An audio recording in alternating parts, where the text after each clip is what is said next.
Welcome, everybody. We are up in here for this vice presidential debate. I ain't gonna waste your time. We are getting right on into it. The candidates are on stage. We are counting down, y'all. I got the pizza with me. I got the vape with me. I got the whiskey with me. Let's go ahead and get right. Let's get that cheers going one time. Let's get that cheers going. Tonight, with just over a month to go until Election Day, the first and only meeting between the two men who hope to become vice president of the United States. Democratic Governor Tim Walz of Minnesota and Republican Senator JD Vance of Ohio. Now, this is likely the final debate of this election cycle, and voting is already underway in 20 states. CBS News polling shows this remains a race either presidential candidate could win. We got AR in the house. We got Nezadov in the house. We got the one and only Pragmatic Crystal in the house. And we are ready to continue to Liz build Allen the is in the house. Appreciate y'all. Let's get that pizza going. Arthur's in the house. You know what's at the end of this little journey? I don't know. Kamala Harris as the next president of the United States. I got a lot of cheese pull going right now. This is a CBS News special, live from But I mean that New York City style pizza. New York. America decides. The vice presidential debate. I got pizza from Joe's Famous Pizza in Maplewood, New Jersey. This pizza is so good. It's my favorite pizza. Tonight's CBS News vice presidential debate. We want to welcome our viewers on CBS, on other networks here in the U.S. and around the world. We have a consequential night ahead, and our focus is the issues that matter to you, the voter. Let's introduce the candidates. Minnesota's Democratic Governor Tim Walz and Ohio's Republican Senator JD Vance, tonight meeting for the first time. I'm Margaret Brennan. In order to have a thoughtful and civil debate, these are the rules that both campaigns have agreed to. Questions will be directed at one candidate, who will have 2 minutes to respond. The other candidate will be allowed 2 minutes for rebuttal. Then each candidate will get another minute to make further points, with an additional 1 minute each at the discretion of the moderator. The primary role of the moderators is to facilitate the debate between the candidates, enforce the rules, and provide the candidates with the opportunity to fact-check claims made by each other. I'm sorry, CBS Lena. News reserves the right to mute the candidates' microphones to maintain decorum. We have not shared the questions or topics with the campaigns. The stage is gang is in gather. I think there's 5 or 6 of us in here. Let's get started. All right, Tonight, our country is facing several unfolding crises. The Middle East is on the brink of war. Americans are suffering from the catastrophic impact of Hurricane Helene. And now a labor strike as 25,000 dock workers from Maine to Texas are picketing. We're going to begin tonight with the Middle East. Margaret. Thank you, Nora. Earlier today, Iran launched its largest attack yet on Israel, but that attack failed, thanks to joint U.S. and Israeli defensive action. President Biden has deployed more than 40,000 U.S. military personnel and assets to that region over the past year to try to prevent a regional war. Iran is weakened, but the U.S. still considers it the largest state sponsor of terrorism in the world, and it has drastically reduced the time it would take to develop a nuclear weapon. It is down now to 1 or 2 weeks' time. Governor Walz, if you were the final voice in the Situation Room, would you support or oppose a preemptive strike by Israel on Iran? You have 2 minutes. Well, thank you. And thank you for those joining at home tonight. Let's keep in mind where this started. October 7th, Hamas terrorists massacred over 1,400 Israelis and took prisoners. Israel's ability to be able to defend itself is absolutely fundamental. Getting its hostages back, fundamental, and ending the humanitarian crisis in Gaza. But the expansion of Israel and its proxies is an absolute fundamental necessity for the United States to have the steady leadership there. You saw it experienced today, where along with our Israeli partners and our coalition, able to stop the incoming attack. But what's fundamental here is that steady leadership is going to matter. It's clear, and the world saw it on that debate stage a few weeks ago, a nearly 80-year-old Donald Trump talking about crowd sizes is not what we need in this moment. But it's not just that. It's those that were closest to Donald Trump that understand how dangerous he is when the world is this dangerous. His chief of staff, John Kelly, said that he was the most flawed human being he'd ever met. And both of his secretaries of defense and his national security advisors said he should be nowhere near the White House. Now, the person closest to them, Donald Trump, said he's unfit for the highest office. That was Senator Vance. What we've seen out of Vice President Harris is we've seen steady leadership. We've seen a calmness that is able to draw on the coalitions to bring them together, understanding that our allies matter. When our allies see Donald Trump turn towards Vladimir Putin, turn towards North Korea, when we start to see that type of fickleness around holding the coalitions together, we will stay committed. And as the Vice President said today we will protect our forces and our allied forces, and there will be consequences. Governor, your time is up. Senator Vance, the same question. Would you support or oppose a preemptive strike by Israel on Iran? You have 2 minutes. So, Margaret, I want to answer the question. First of all, thanks, Governor. Thanks to CBS for hosting the debate. And thanks, most importantly, to the American people who are watching this evening and caring enough about this country to pay attention to this vice presidential debate. I want to answer the question, but I want to actually give an introduction to myself a little bit because I recognize a lot of Americans don't know who either one of us are. I was raised in a working class family. My mother required food assistance for periods of her life. My grandmother required Social Security help to raise me, and she raised me in part because my own mother struggled with addiction for a big chunk of my early life. I went to college on the GI Bill after I enlisted in the Marine Corps and served in Iraq. And so I stand here asking to be your vice president with extraordinary gratitude for this country, for the American dream that made it possible for me to live my dreams. And most importantly, I know that a lot of you are worried about the chaos in the world and the feeling that the American dream is unattainable. I want to try to convince you tonight over the next 90 minutes that if we get better leadership in the White House, if we get Donald Trump back in the White House, the American dream is going to be attainable once again. Now, to answer this particular question, we have to remember that as much as Governor Walz just accused Donald Trump of being an agent of chaos, Donald Trump actually delivered stability in the world, and he did it by establishing effective deterrence. People were afraid of stepping out of line. Iran, which launched this attack, has received over $100 billion in unfrozen assets thanks to the Kamala Harris administration. What do they use that money for? They use it to buy weapons that they're now launching against our allies, and God forbid, potentially launching against the United States as well. Donald Trump recognized that for people to fear the United States, you needed peace through strength. They needed to recognize that if they got out of line, the United States global leadership would put stability and peace back in the world. Now, you asked about a preemptive strike, Margaret, and I want to answer the question. Look, it is up to Israel what they think they need to do to keep their country safe, and we should support our allies wherever they are when they're fighting the bad guys. I think that's the right approach to take with the Israel question. Thank you, Senator. Governor Walz, do you care to respond to any of the allegations? Well, look, Donald Trump either y'all was care in to office. answer the We'll question? sometimes hear a revisionist history, but when Donald Trump was in office, it was Donald Trump who we had a coalition of nations that had boxed Iran's nuclear program in, the inability to advance it. Donald Trump pulled that program and put nothing else in its place. So Iran is closer to a nuclear weapon than they were before because of Donald Trump's fickle leadership. And when Iran shot down an American aircraft in international airspace, Donald Trump tweeted, because that's the standard diplomacy of Donald Trump.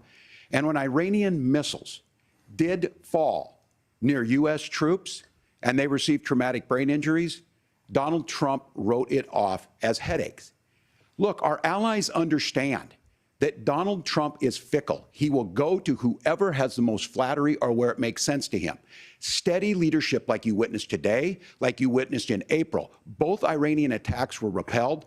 Our coalition is strong, and we need the steady leadership that Kamala Harris is providing. Senator Vance, the U.S. did have a diplomatic deal with Iran to temporarily pause parts of its nuclear program, and President Trump did exit that deal. He recently said, just 5 days ago, the U.S. must now make a diplomatic deal with Iran because the consequences are impossible. Did he make a mistake? You have 1 minute. Well, first of all, Margaret, diplomacy is not a dirty word, but I think that's something that Governor Walz just said is quite extraordinary. You yourself just said Iran is as close to a nuclear weapon today as they have ever been. And Governor Walz, you blamed Donald Trump who has been the vice president for the last 3.5 years? And the answer is your running mate, not mine.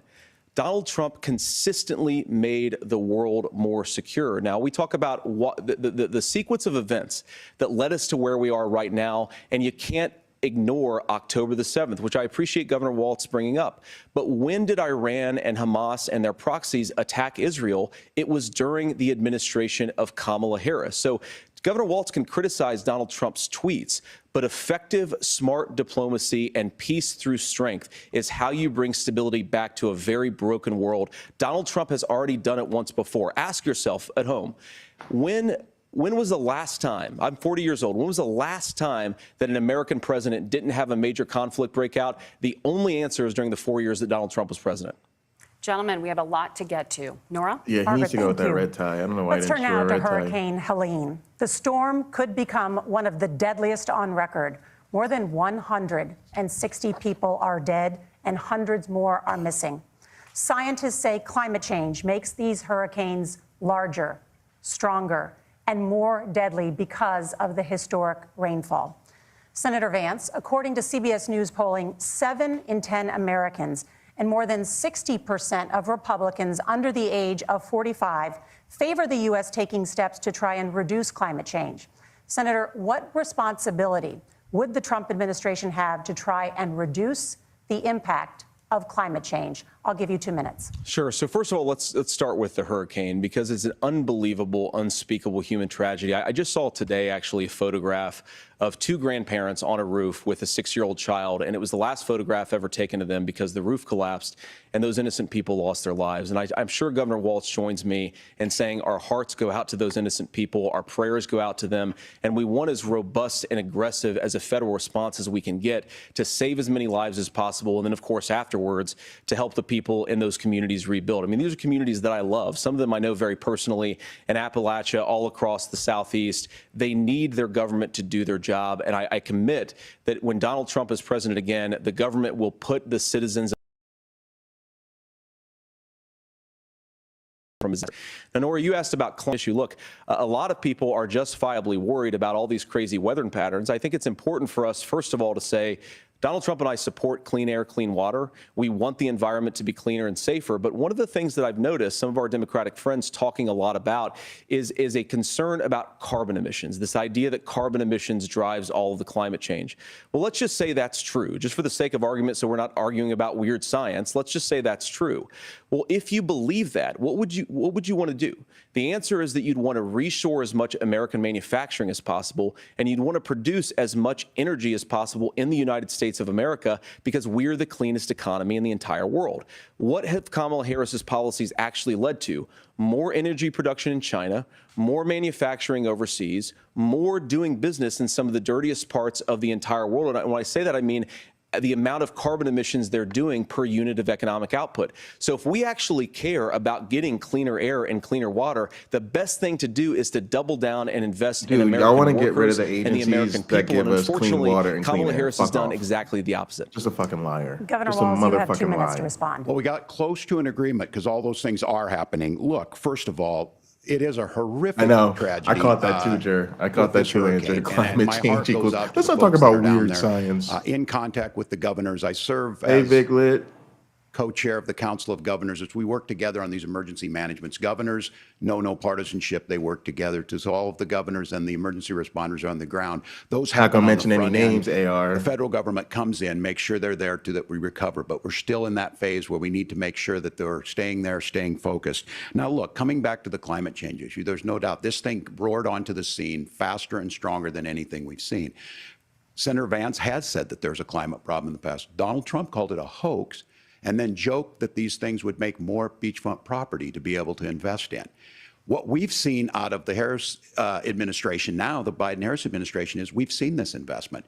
We've seen massive investments, the biggest in global history that we've seen in the Inflation Reduction Act, has created jobs all across the country. 2,000 in Jeffersonville, Ohio, taking the EV technology that we invented and making it here. 200,000 jobs across the country. The largest solar manufacturing plant in North America sits in Minnesota. But my farmers know climate change is real. They've seen 500-year droughts, 500-year floods back to back. But what they're doing is adapting, and this has allowed them to tell me, look, I harvest corn, I harvest soybean, and I harvest wind. We are producing more natural gas and more oil at any time than we ever have. We're also producing more clean energy.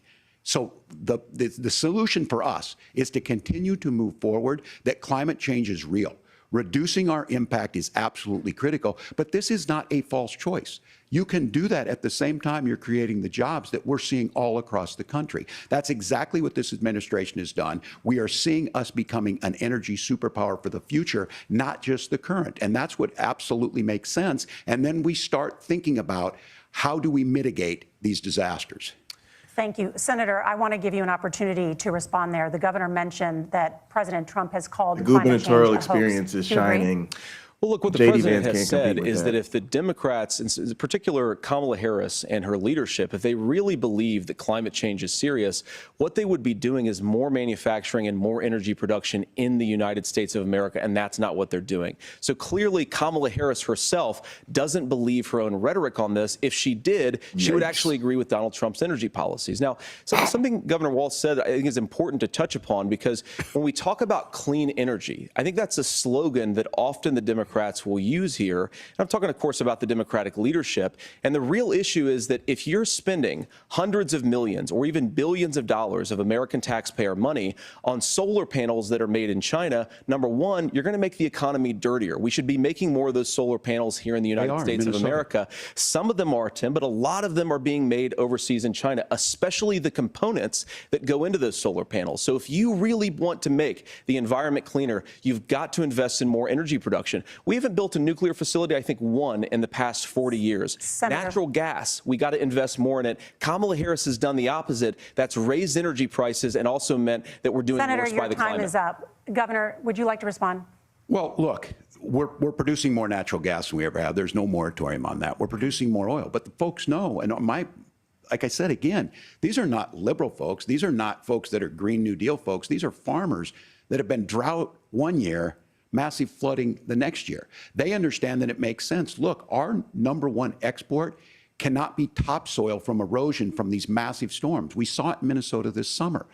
And thinking about how do we respond to that, we're thinking ahead on this. And what Kamala Harris has been able to do in Minnesota, we're starting to weatherproof some of these things. The infrastructure law that was passed allows us to think about mitigation in the future. How do we make sure that we're protecting by burying our power lines? How do we make sure that we're protecting lakefronts and things that we're seeing more and more of? But to call it a hoax and to take the oil company executives to Mar-a-Lago, say, give me money for my campaign, and I'll let you do whatever you want.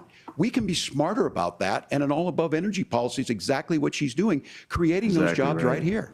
Call that Governor, shit your time out. is up. The overwhelming consensus Trump among literally tried to scientists sell our is that the fucking Earth's economy to climate is oil warming at an barons. unprecedented rate. Margaret? Thank you, Nora. We're going to turn now to immigration. The crisis at the U.S.-Mexico border consistently ranks as one of the top issues for American voters. Senator Vance, your campaign is pledging to carry out the largest mass deportation plan in American history and to use the U.S. military to do so. Could you be more specific about exactly how this will work? For example, would you deport parents who have entered the U.S. illegally and separate them from any of their children who were born on U.S. soil? You have 2 minutes. So first of all, Margaret, before we talk about deportations, we have to stop the bleeding. Have either of these men ever heard of yes or no? Because Kamala Harris started and said Can one of that them she start wanted with to yes or undo no? all of Donald Trump's border policies. 94 executive orders suspending deportations, decriminalizing illegal aliens, massively increasing the asylum fraud that exists in our system. That has opened the floodgates. And what it's meant is that a lot of fentanyl is coming into our country. I had a mother who struggled with opioid addiction and has gotten clean. I don't want people who are struggling with addiction to be deprived of their second chance because Kamala Harris let in fentanyl into our communities at record levels. So you've got to stop the bleeding. You've got to re-implement Donald Trump's border policies, build the wall, re-implement deportations. And that gets me to your point, Margaret, about what do we actually do? So we've got 25 million illegal aliens who are here in the country. What do we do with them? I think the first thing that we do is we start with the criminal migrants. About 1 million of those people have committed some form of crime in addition to crossing the border illegally. I think you start with deportations on those folks. And then I think you make it harder for illegal aliens to undercut the wages of American workers. A lot of people will go home if they can't work for less than minimum wage in our own country. And by the way, that'll be really good for our workers who just want to earn a fair wage for doing a good day's work. And the final point, Margaret, is you ask about family separation. Right now in this country, Margaret, we have 320,000 children that the Department of Homeland Security has effectively lost. Some of them have been sex trafficked. Some of them hopefully are at homes with their families. Some of them have been used as drug trafficking mules. The real family separation policy in this country is unfortunately Kamala Harris's wide open southern border. And I'd ask my fellow Americans to remember when she came into office, she said she was going to do this. Real leadership would be saying, you know what, I screwed up. We're going to go back to Donald Trump's border policies. I wish that she would do that. It would be good for all of us. Governor, He's such a joke. do you care to respond to any of those specific allegations, including that the vice president is, quote, letting in fentanyl and using kids as drug mules, among other things regarding children? The drug mule is not true, but I will say about the fentanyl, because this is a crisis of this, the opioid crisis. And the good news on this is the last 12 months saw the largest decrease in opioid deaths in our nation's history, 30% decrease in Ohio. But there's still more work to do. But let's go back to this on immigration. Kamala Harris was the attorney general of the largest state and a border state in California. She's the only person in this race who prosecuted transnational gangs for human trafficking and drug interventions. But look, we all want to solve this. Most of us want to solve this, and that is the United States Congress. That's the Border Patrol agents. That's the Chamber of Commerce. That's most Americans out here. That's why we had the fairest and the toughest bill on immigration that this nation's seen. It was crafted by a conservative senator from Oklahoma, James Lankford. I know him. He's super conservative, but he's a man of principle, wants to get it done. Democrats and Republicans worked on this piece of legislation. The Border Patrol said, this is what we need in here. These are the experts. And the Chamber of Commerce and the Wall Street Journal said, pass this thing. Kamala Harris helped get there. 1,500 new border agents, detection for drugs, DOJ money to speed up these the adjudications on this, just what America wants. But as soon as I was getting ready to pass and actually tackle this, Donald Trump said he was no. ready with the Told them to Ohio vote opioid against stat. it because it gives him a campaign issue. It gives him to, what would Donald Trump talk about if we actually did some of these things? And they need to be done by the legislature. You can't just do this through the executive branch. So look, we have the options to do this. Donald Trump had 4 years. He had 4 years to do this. And he promised you, America, how easy it would be. I'll build you a big, beautiful wall, and Mexico will pay for it. Less than 2% of that wall got built, and Mexico didn't pay a dime. But here we are again, 9 years after he came down that escalator, dehumanizing people and telling them what he was going to do. As far as the deportation plan, at one point, Senator Vance said it was so unworkable to be laughable. So that's where we're at. Pass the bill, she'll sign it. Governor, your time is up. JD Senator, Vance is such a the shill. question was, will you separate parents from their children?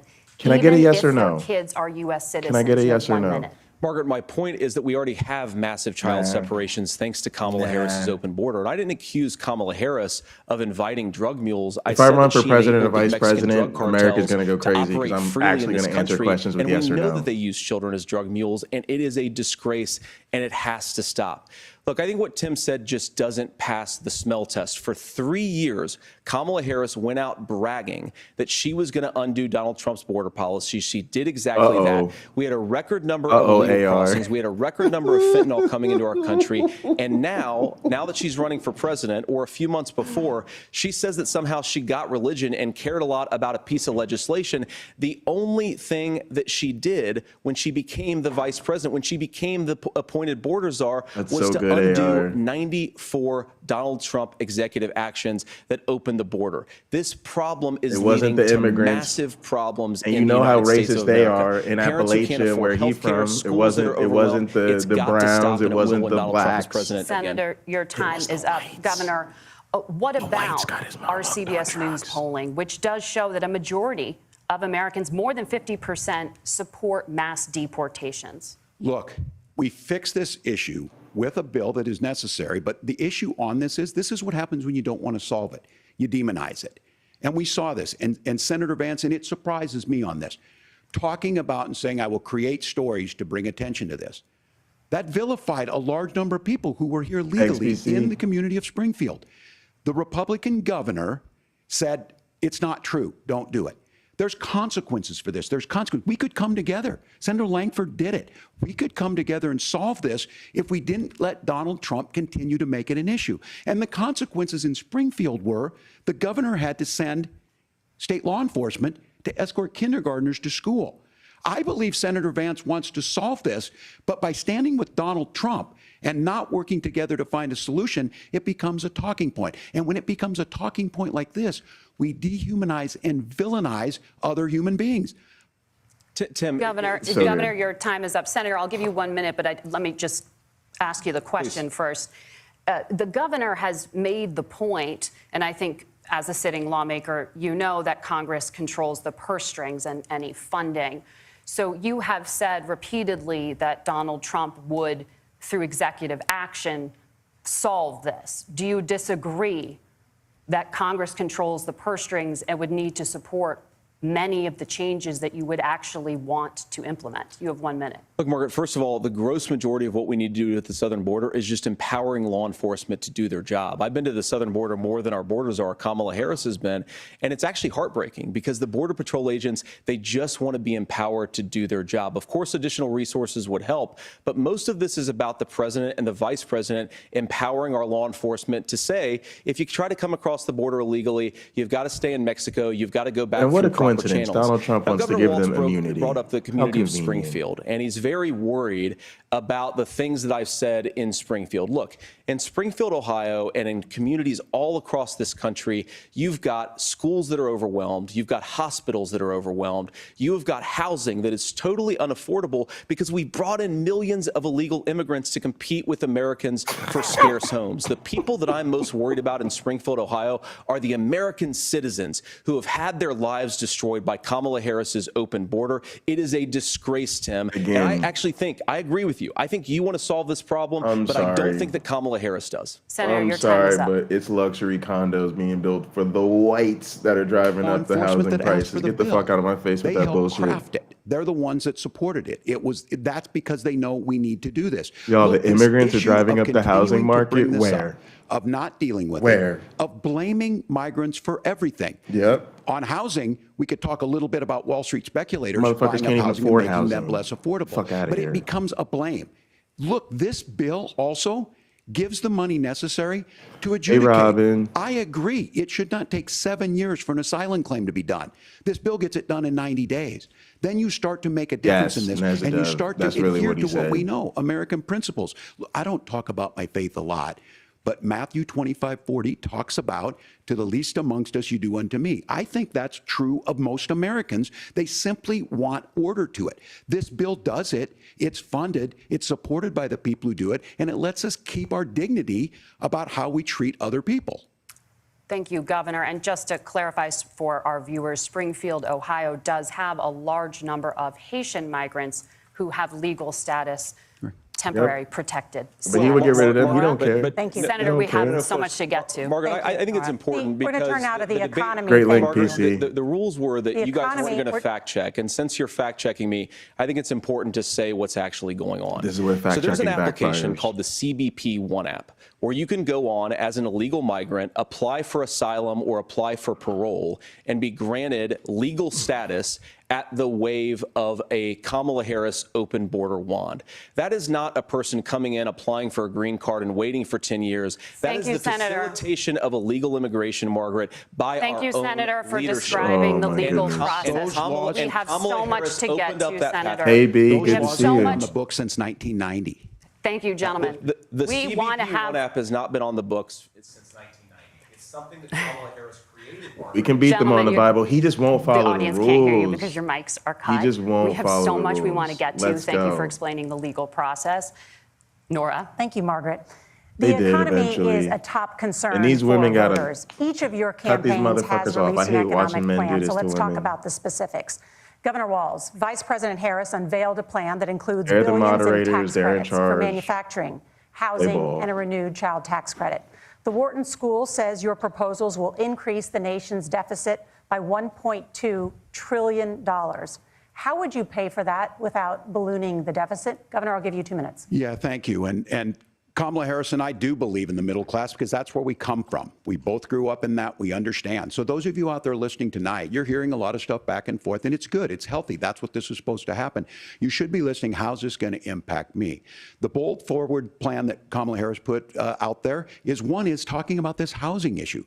The one thing is there's 3 million new houses proposed under this plan with down payment assistance on the front end to get you in a house. A house is much more than just an asset to be traded somewhere. It's foundational to where you're at. And then making sure that the things you buy every day, whether they be prescription drugs or other things, that there's fairness in that. Look, the $35 insulin is a good thing, but it costs $5 to make insulin.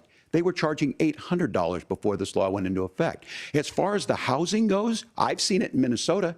12% more houses in Minneapolis, prices went down on rent 4%. It's working. And then making sure tax cuts go to the middle class. $6,000 child tax credit, we have one in Minnesota, reduces childhood poverty by 1/3. We save money in the long run, and we do the right thing for families. And then getting businesses off the ground. The law as it stands right now is $5,000 tax credit for small business, increasing that to $50,000. Now, this is a philosophical difference between us. Donald Trump made a promise, and I'll give you this. He kept it. He took folks to Mar-a-Lago. He said, you're rich as hell, I'm going to give you a tax cut. He gave the tax cuts that predominantly went to the top class. What happened there was an $8 trillion increase in the national debt, the largest ever. Now he's proposing a 20% consumption or sales tax on everything we bring in. Everyone agrees, including businesses, it would be destabilizing it, it would increase inflation and potentially lead to a recession. Look, this is simple for you. Where are we going? Yeah, Walz is Kamala doing pretty Harris has good. said to do the things she wants to do.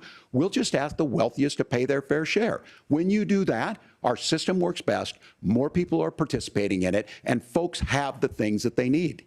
Senator, I want to give you a moment to respond on that. But similarly, the Wharton School has done an analysis of the Trump plan and says it would increase the nation's deficit by $5.8 trillion. My question is the same for you. How do you pay for all that without ballooning the deficit? I'll give you 2 minutes. Well, first of all, you're going to hear a lot from Tim Walz this evening, and you just heard it in the answer, a lot of what Kamala Harris proposes to do. And some of it, I'll be honest with you, it even sounds pretty good. Here's what you won't hear, is that Kamala Harris has already done it. Because she's been the vice president for 3.5 years. She had the opportunity to enact all of these great policies. And what she's actually done instead is drive the cost of food higher by 25%, drive the cost of housing higher by about 60%, open the American southern border and make middle class life unaffordable for a large number of Americans. If Kamala Harris has such great plans for how to address middle class problems, then she ought to do them now. Does he think when he becomes vice president, Trump's going to listen to his great ideas? Job the American people gave her 3.5 years ago. And the fact that she isn't tells you a lot about how much you can trust her actual plans.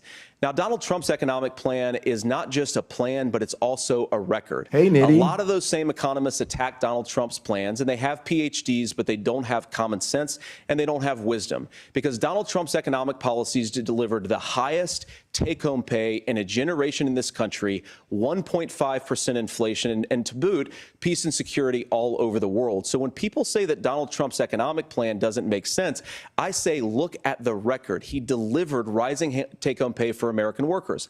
Now, Tim admirably admits that they want to undo the Trump tax cuts. But if you look at what was so different about Donald Trump's tax cuts, even from previous Republican tax cut plans, is that a lot of those resources went to giving more take-home pay to middle class and working class Americans. It was passed in 2017, and you saw an American economic boom unlike we've seen in a generation in this country. That is a record that I'm proud to run on, and we're going to get back to that common sense wisdom so that you can afford to live the American dream again. I know a lot of you are struggling. I know a lot of you are worried about paying the bills. It's going to stop when Donald Trump brings back common sense to this country. Governor, do you want to respond to that? What has Kamala Harris done for the middle class? Yeah, well, Kamala Harris's day one was Donald Trump's failure on COVID that led to the collapse of our economy. We were already before COVID in a manufacturing recession, but 10 million people out of work, largest percentage since the Great Depression. 9 million jobs closed on that. That was day one. Whether it was the Infrastructure Act or other things we moved. Now, you made a question about experts, said this. I've made a note of this. Economists can't be trusted. Science can't be trusted. National security folks can't be trusted. Look, if you're going to be president, You don't have all the answers. Donald Trump believes he does. My pro tip of the day is this. If you need heart surgery, listen to the people at the Mayo Clinic in Rochester, Minnesota, not Donald Trump. And the same thing goes with this. And I ask you out there, teachers, nurses, truck drivers, or whatever, this is great. How is it fair that you're paying your taxes every year and Donald Trump hasn't paid any federal tax in the last 15 years, the last year as president? That's what's wrong with the system. There's a way around it, and he's bragged about that. We're just asking for fairness in it, and that's all you want. You have a minute. That was great. Governor, you say trust the experts. But those same experts for 40 years said that if we shipped our manufacturing base off to China, we'd get cheaper goods. They lied about that. They said if we shipped our industrial base off to other countries, to Mexico and elsewhere, it would make the middle class stronger. They were wrong about that. They were wrong about the idea that if we made America less self-reliant, less productive in our own nation, that it would somehow make us better off, and they were wrong about it. And for the first time in a generation, Donald Trump had the wisdom and the courage to say to that bipartisan consensus, we're not doing it anymore. We're bringing American manufacturing back. We're unleashing American energy. We're going to make more of our own stuff. And this isn't just an economic issue. I mean, I've got 3 beautiful little kids at home, 7, 4, and 2, and I love them very much, and I hope they're in bed right now.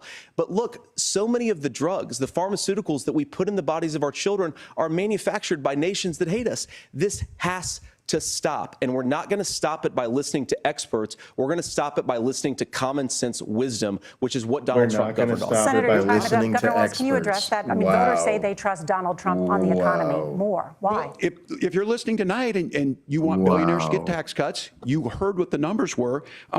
Look, I'm a union guy on this. I'm not a guy who wanted to ship things overseas, but I understand that, look, we produce soybeans and corn. We need to have fair trading partners. That's something that we believe in. I think the thing that most concerns me on this is Donald Trump was the guy who created the largest trade deficit in American history with China.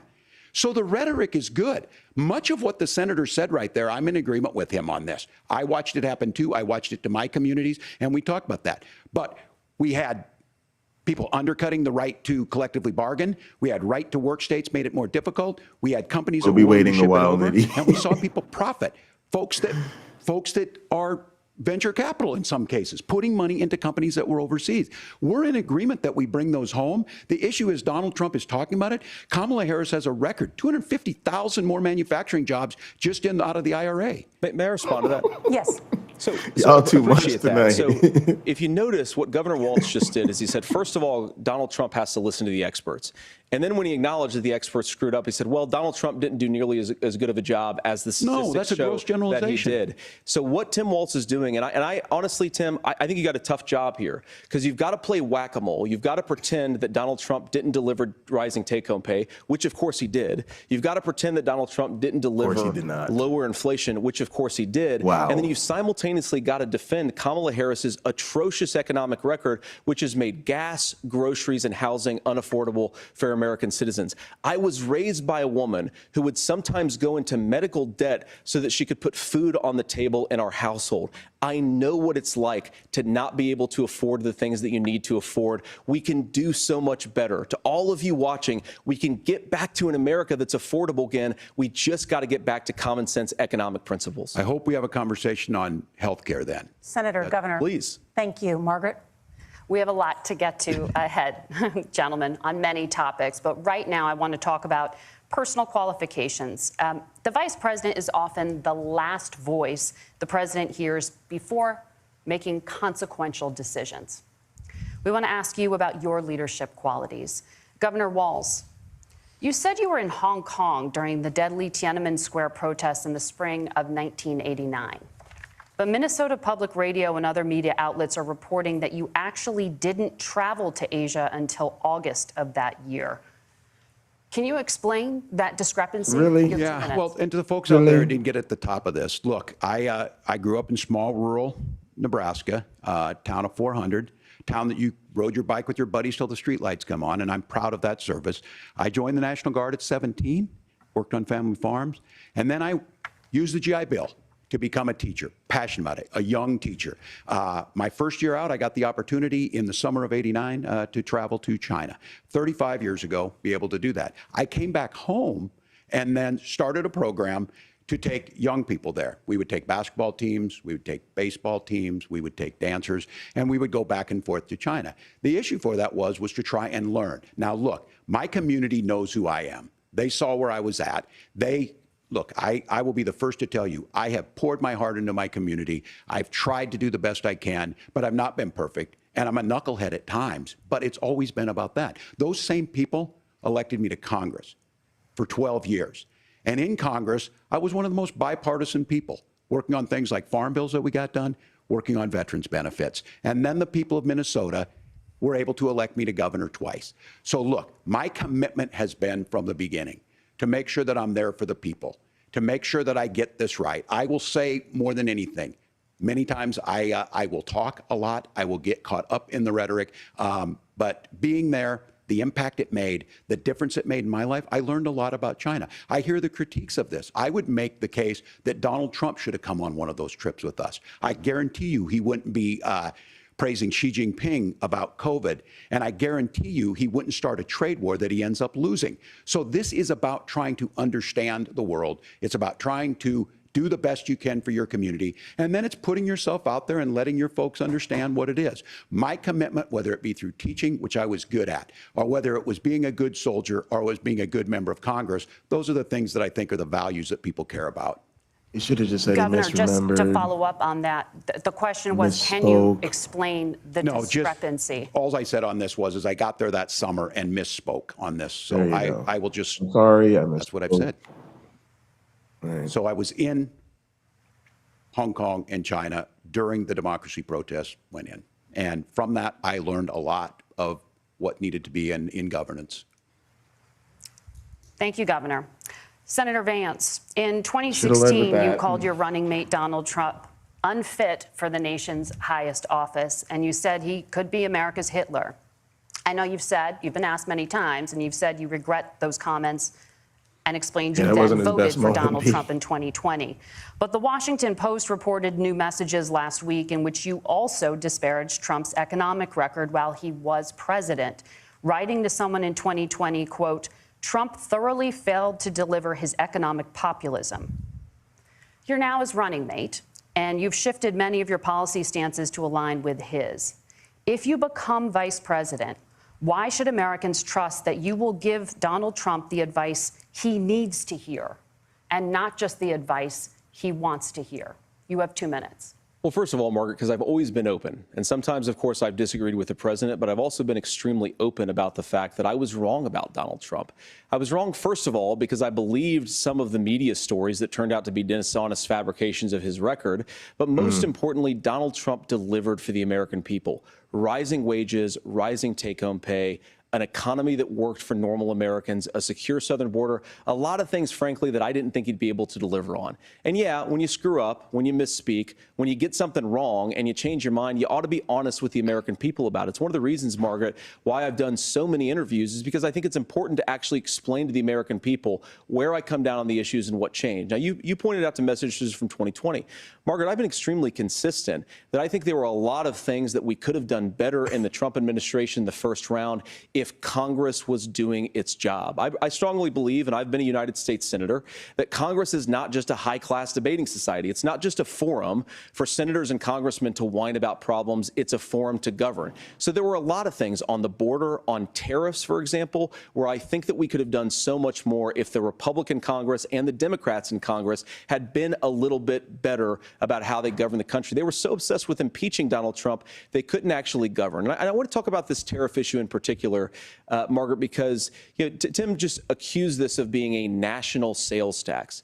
Look, the one thing, and you're probably surprised to hear me praising Joe Biden, but the one thing that Joe Biden did is he continued some of the Trump tariffs that protected American manufacturing jobs. And it's the one issue, the most pro-worker part of the Biden administration, it's the one issue where Kamala Harris has run away from Joe Biden's record. Think about this. If you're trying to employ slave laborers in China at $3 a day, you're going to do that and undercut the wages of American workers unless our country stands up for itself and says you're not accessing our markets unless you're paying middle-class Americans a fair wage. Senator, your time is up. Nora? Thank you. Now to the issue of reproductive rights. Governor Walz, after Roe versus Wade was overturned, you signed a bill into law that made Minnesota one of the least restrictive states in the nation when it comes to abortion. Former President Trump said in the last debate that you believe abortion, quote, in the 9th month is absolutely fine.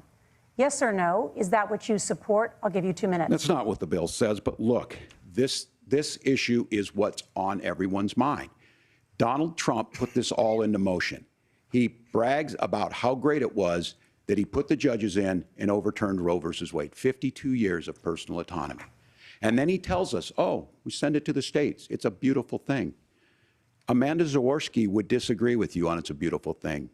A young bride in Texas waiting for their child at 18 weeks. She has a complication, a tear in the membrane. She needs to go in. The medical care at that point needs to be decided by the doctor. And that would have been an abortion. But in Texas, that would have put them in legal jeopardy. She went home, got sepsis, They should have done it nearly anyway. dies, and now she may have difficulty having children.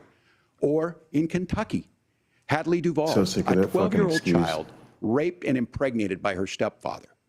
Those are horrific. Now, when God asked about that, Senator Vance said, 2 wrongs don't make a right. There is no right in this. So in Minnesota, what we did was restore Roe versus Wade. We made sure that we put women in charge of their health care. But look, this is not where, if you don't know Amanda or a Hadley, you soon will. Their Project 2025 is going to have a registry of pregnancies. It's going to make it more difficult, if not impossible, to get contraception and limit access, if not eliminate access to infertility treatments. For so many of you out there listening, me included, infertility treatments are why I have a child. That's nobody else's business, but those things are being proposed. And the catch-all on this is, well, the states will decide what's right for Texas might not be right for Washington.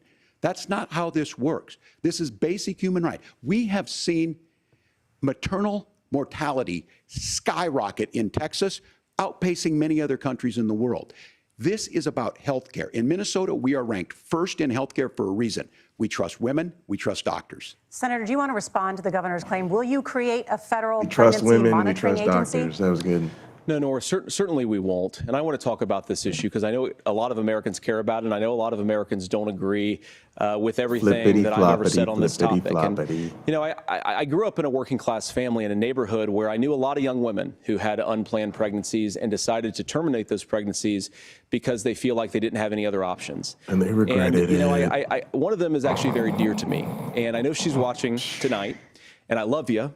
And she told me something a couple years ago that she felt like if she hadn't had that abortion, that it would have destroyed her life because she was in an abusive relationship.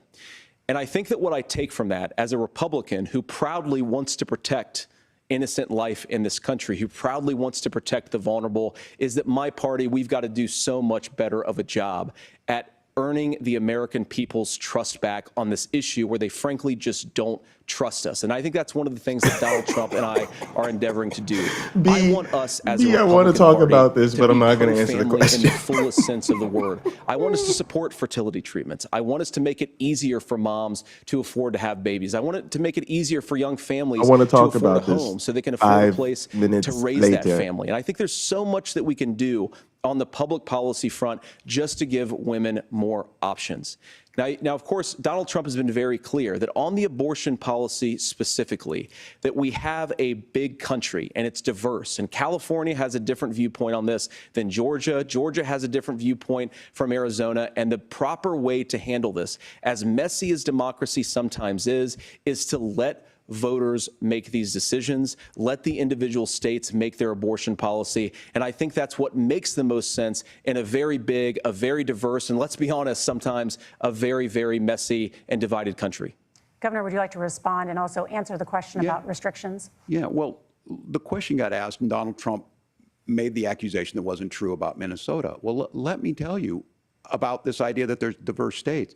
There's a young woman named Amber Thurman. She happened to be in Georgia, a restrictive state. Because of that, she had to travel a long distance to North Carolina to try and get her care. Amber Thurman died in that journey back and forth. The fact of the matter is, how can we as a nation say that your life and your rights as basic as the right to control your own body is determined on geography. There's a very real chance, had Amber Thurman lived in Minnesota, she would be alive today. That's why the restoration of Roe versus Wade. When you listen to Vice President Harris talk about this subject and you hear me talk about it, you hear us talking exactly the same. Donald Trump is trying to figure out how to get the political right of this. I agree with a lot of what Senator Vance said about what's happening. His running mate, though, does not, and that's the problem. Governor, your time is up. Senator, let me ask you about that. He mentioned, it was, I think, referring to a national ban. In the past, you have supported a federal ban on abortion after 15 weeks. In fact, you said if someone can't support legislation like that, quote, you are making the United States the most barbaric pro-abortion regime anywhere in the entire world. My question is, why have you changed your position? Well, Nora, first of all, I never supported a national ban. I did when I was running for Senate in 2022 talk about setting some minimum national standard. For example, we have a partial birth abortion ban in place in this country at the federal level. I don't think anybody's trying to get rid of that, or at least I hope not, though I know that Democrats have taken a very radical pro-abortion stance. But Nora, you know, one of the things that changed is in the state of Ohio, we had a referendum in 2023, and the people of Ohio voted overwhelmingly, by the way, against my position. And I think that what I learned from that, Nora, is that we've got to do a better job at winning back people's trust. So many young women would love to have families. So many young women also see an unplanned pregnancy as something that's going to destroy their livelihood, destroy their education, destroy their relationships. And we have got to earn people's trust back. And that's why Donald Trump and I are committed to pursuing pro-family policies, making child care more accessible, making fertility treatments more accessible, because we've got to do a better job at that. And that's what real leadership is. That was Governor, the best Vance did. I'm going to respond on the pro-abortion piece of that. He's a lying piece of shit. We're pro-women. We're pro-freedom to make your own choice. We know what the implications are to not be that. Women having miscarriages, women not getting the care, physicians feeling like they may be prosecuted for providing that care. And as far as making sure that we're educating our children and giving them options, Minnesota's a state with one of the lowest teen pregnancy rates. We understand that too. We know that the options need to be available, and we make that true. We also make it, we're a top 3 state for the best place to raise children. But these two things, to try and say that we're pro-children, but we don't like this, or you guys are pro-abortion, that's not the case at all. We are pro-freedoms for women to make their choices, and we're going, and Kamala Harris is making the case, to make options for children more affordable, a $6,000 child tax credit, but we're not going to base that on the backs of making someone like Amber Thurman drive 600 miles to try and get health care. Senator. May I respond to that? First of all, Governor, I agree with you. Amber Thurman should still be alive, and there are a lot of people who should still be alive, and I certainly wish that she was. And maybe you're free to disagree with me on this and explain this to me, but as I read the Minnesota law that you signed into law, the statute that you signed into law, it says that a doctor who presides over an abortion where the baby survives, the doctor is under no obligation to provide life-saving care to a baby who survives a botched late-term abortion. That is, I think, whether you're pro-choice or pro-abortion, that is fundamentally barbaric. And that's why I use that word, Nora, is because some of what we've seen, do you want to force Catholic hospitals to perform abortions against their will? Yes. Because Kamala Harris has supported suing Catholic nuns to violate their freedom of conscience. We can be a big and diverse country where we respect people's freedom of conscience and make the country more pro-baby and pro-family. But please. Yes, Governor, please Why do we have respond. to keep respecting this is one where there's make-believe? always something there. This is a very simple proposition. These are women's decisions to make about their healthcare decisions, and the physicians who know best when they need to do this. Trying to distort the way a law is written to try and make a point, that's not it at all. If you don't want to fight, and if you don't want to provide health care, don't work at the hospital. That's not the way the law is written. Look, I've given But this, how? I've given this advice on a lot of things, that getting involved, getting engaged, that's been misread, and it was fact-checked at the last debate. But the point on this is there's a continuation of these guys to try and tell women or to get involved. I use this line on this, just mind your own business on this. Things worked best when Roe versus Wade was in place. When we do a restoration of Roe, that works best. That doesn't preclude us from increasing funding for children. It doesn't increase us from making sure that once that child's born, like in Minnesota, they get meals, they get early childhood education, they get health care. So hiding behind we're going to do all these other things when you're not proposing them in your budget. Kamala Harris is proposing them. She's proposing all those things to make life easier for families. I asked a specific question, Governor. You gave me a slogan as a response. It's not the case. It's not true. That's not what the law says. So they fact-checked it with President Trump. Gentlemen, there's a lot to discuss. We have to move on, and we're going to be right back with much more of the CBS News vice presidential debate in just a moment. Alrighty. Time to shine. No. Honestly, y'all. So, of course, Tim Walz is light years ahead of JD Vance on the substance and the content. But in terms of like the vibes, the rhetoric, I gotta be honest. I feel like JD is finally showing why he was a good pick for Trump. Now, hold on, y'all. I said a lot right there. I said a good pick for Trump. That means I'm not saying he's a good pick. I'm not saying he'll be a vice president.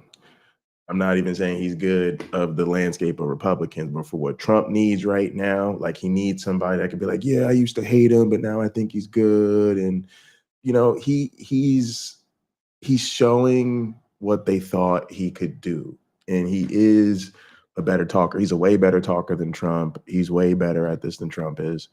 And so I think JD is definitely like doing better and holding his own.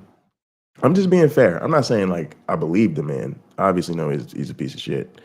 But he is at least coherent in trying to spin things in a way that their base is going to buy. I hope that for whatever independents are still out there, third-party voters are still out there, I hope those people are seeing through it, seeing a clear choice in recognizing that you know, Harris and Walz is a good ticket. It's a good ticket, and right now is what we got to do. But also, to answer the question today, I am concerned about JD Vance being president. No matter what you think, this election is still in the margins. It's still up for grabs, and Trump might not make it through another term. So there's definitely, as of today, a significant chance that we got to deal with JD Vance in the future. But yeah, that's my take so far. Native Atheist, thank you so much for the super chat. I really appreciate that. Thank you so much.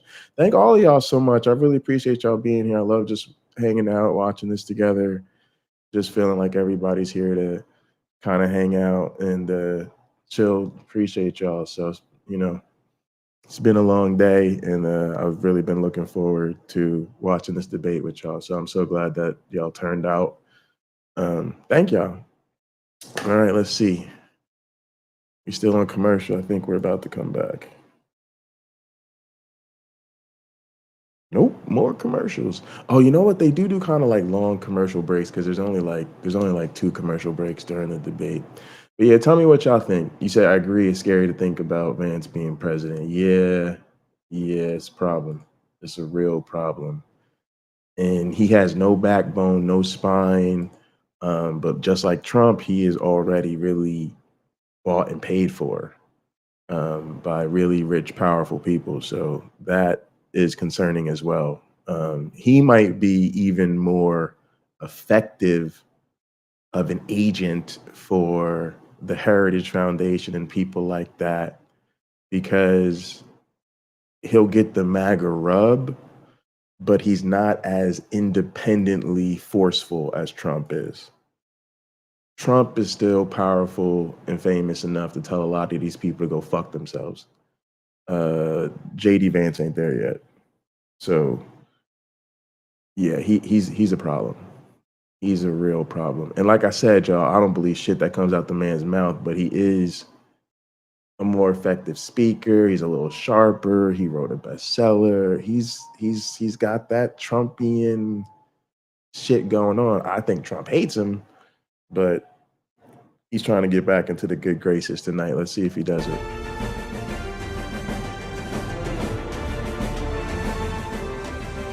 Welcome back to the CBS News vice presidential debate. We want to turn Exactly, now to AR. America's gun violence epidemic. The leading cause of death for children and teens in America is by firearms. Senator Vance, you oppose most gun legislation that Democrats claim would curb gun violence. You oppose red flag gun laws and legislation to ban certain semi-automatic rifles, including AR-15s. So let me ask you, earlier this year, for the first time, the parents of a school shooter were convicted of involuntary manslaughter and sentenced to 10 years in prison. Do you think holding parents responsible could curb mass shootings? I'll give you 2 minutes. Yeah, well, Nora, on that particular case, I don't know the full details, but I certainly trust local law enforcement and local authorities to make those decisions. I think in some cases the answer is going to be yes, and in some cases the answer is going to be no. And the details really matter here, of course. For example, if a kid steals a gun, that's going to be different than if a parent hands over a gun knowing that their kid is potentially dangerous. But look, I want to just sort of speak as a father of 3 beautiful little kids, and our oldest is now in 2nd grade.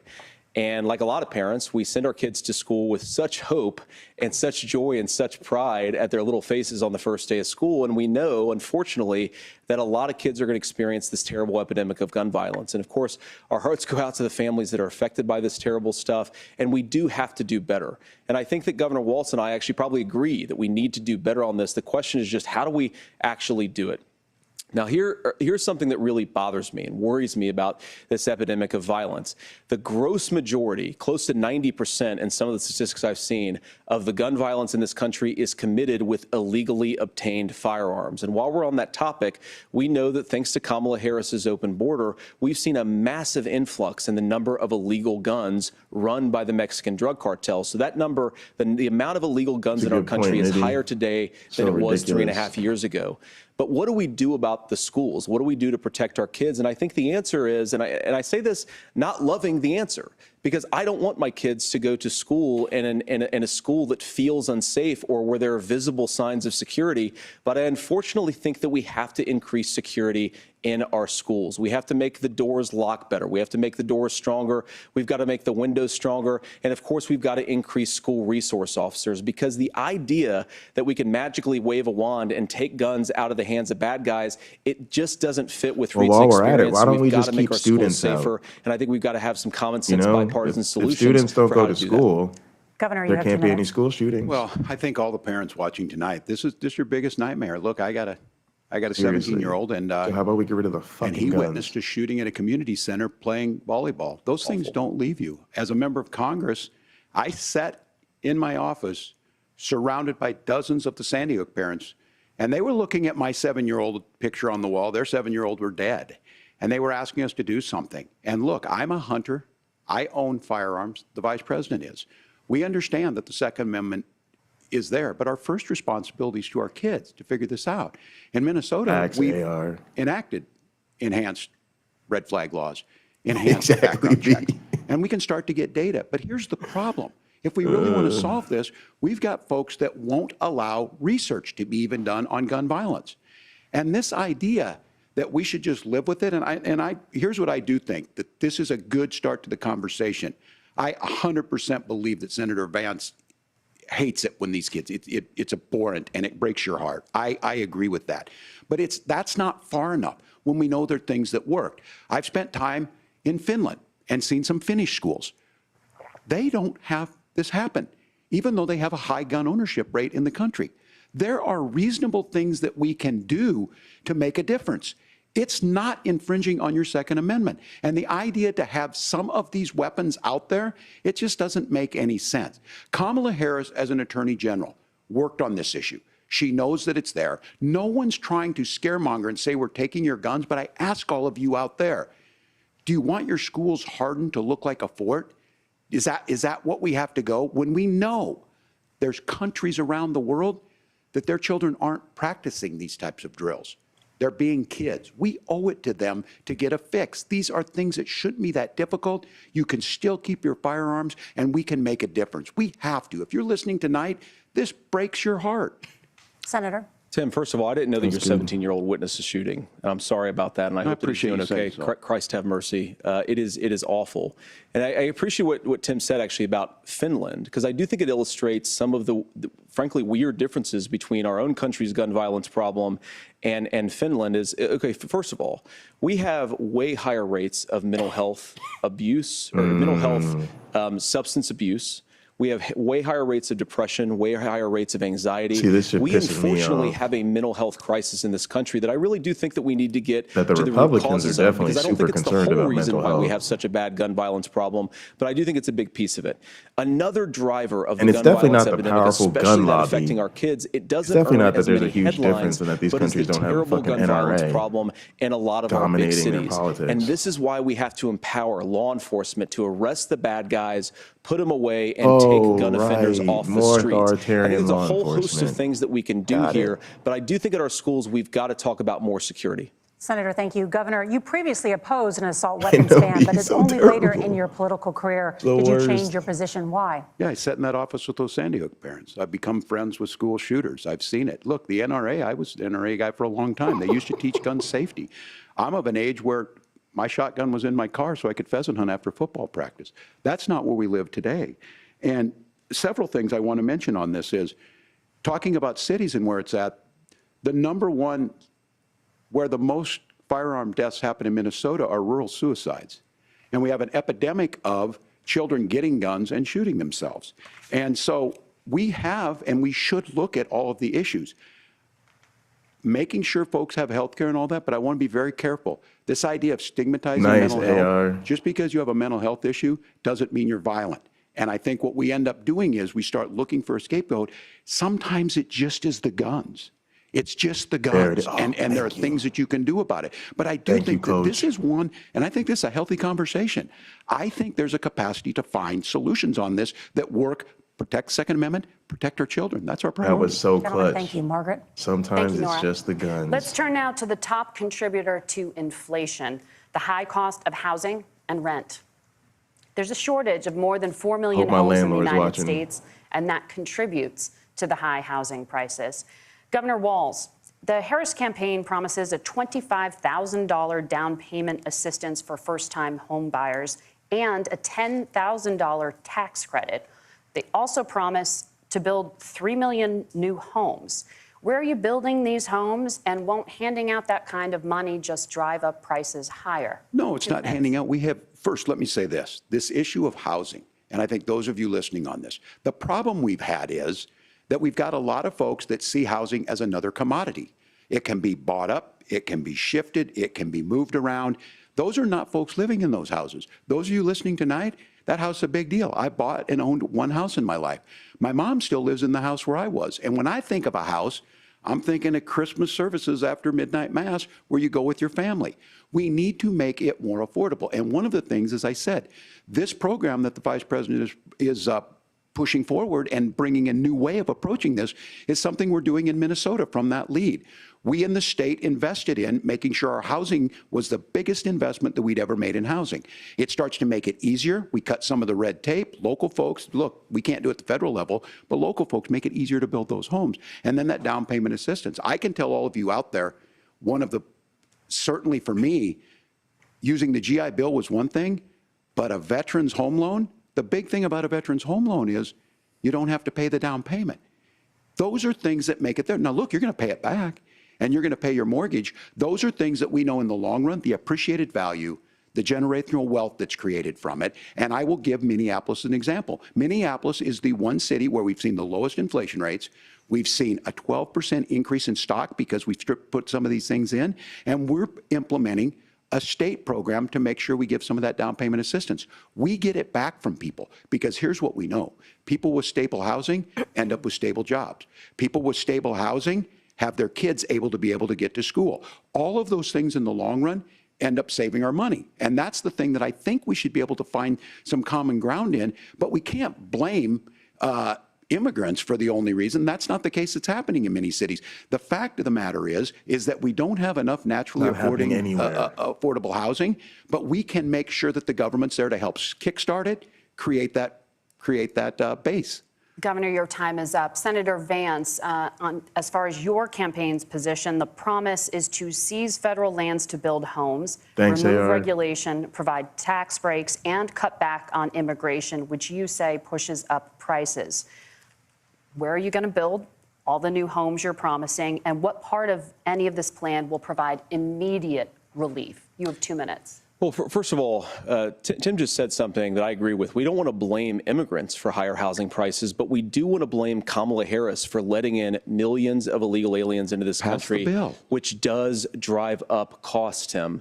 25 million illegal aliens competing with Americans for scarce homes is one of the most significant drivers of home prices in the country. It's why we have massive increases in home prices that have happened right alongside massive increases in illegal alien populations under Kamala Harris's leadership. Now, Tim just mentioned a bunch of ideas. Now, some of those ideas I actually think are halfway decent, and some of them I disagree with. But the most important thing here is Kamala Harris is not running as a newcomer to politics. What's up, Joel? She is the sitting vice president. If she wants to enact all of these policies to make housing more affordable, I invite her to use the office that the American people already gave her, not sit around and campaign and do nothing while Americans find the American dream of homeownership completely unaffordable. Now, you asked, Margaret, what would immediately change the equation for American citizens if you lower energy prices? As Donald Trump says, drill, baby, drill. One of the biggest drivers of housing costs, aside from illegal immigration, is, think about it. If a truck driver is paying 40% more for diesel, then the lumber he's delivering to the job site to build the house is also going to become a lot more expensive. If we open up American energy, you will get immediate pricing relief for American citizens, not, by the way, just in housing, but in a whole host of other economic goods, too. Senator Vance, you still have 23 seconds there. Do you want to answer? Can I have it? Where, Governor, we will get to you in a moment. But, Senator, where are you going to seize the federal lands? Can you clarify? Well, what Donald Trump has said is we have a lot of federal lands that aren't being used for anything. They're not being used for a national park. They're not being used, and they could be places where we build a lot of housing. And I do think that we should be opening up building in this country. We have a lot of land that could be used. We have a lot of Americans that need homes. We should be kicking out illegal immigrants who are competing for those homes, and we should be building more homes for the American citizens who deserve to be here. He's made Senator, every your time question is up. about immigration. Governor, I do want to let you respond to the allegation that the Vice President is letting in Well, of course, that's not true. And again, you have the facts. I guess we agreed not to fact check. I'll check it. That, look, crossings are down compared to when Donald Trump left office. But it's, again, blaming and not trying to find the solution. I was going to ask, though, on this question, are we going to drill and build houses in the same federal land? And I think when people hear federal lands, these are really important pieces of land. Now, Minnesota doesn't have a lot of federal lands. I know in the western part of the countries we do. There's not a lot of federal lands in and around Minneapolis, for example. So the issue is I don't understand the federal lands issue unless we see this, and I worry about this as someone who cares deeply about our national parks and our federal lands. Look, Minnesota, we protect these things. We've got about 20% of the world's fresh water. These lands protect. They're there for a reason. They belong to all of us. But again, this is when you view housing and you view these things as commodities.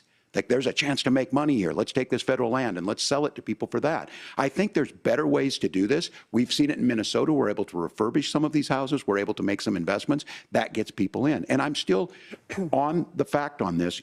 Economists, Senator Vance, you said you don't like the economists. Which economists are saying that it is immigrants that's adding to the cost? Governor, your time is up. But Senator, on that point, I'd like for you to clarify. There are many contributing factors to high housing costs. What evidence do you have that migrants are part of this problem? Well, there's a Federal Reserve study that we're happy to share after the debate. We'll put it up on social media, actually, that really drills down on the connection between increased levels of migration, especially illegal immigration, and higher housing prices. Now, of course, Margaret, that's not the entire driver of higher housing prices. It's also the regulatory regime of Kamala Harris.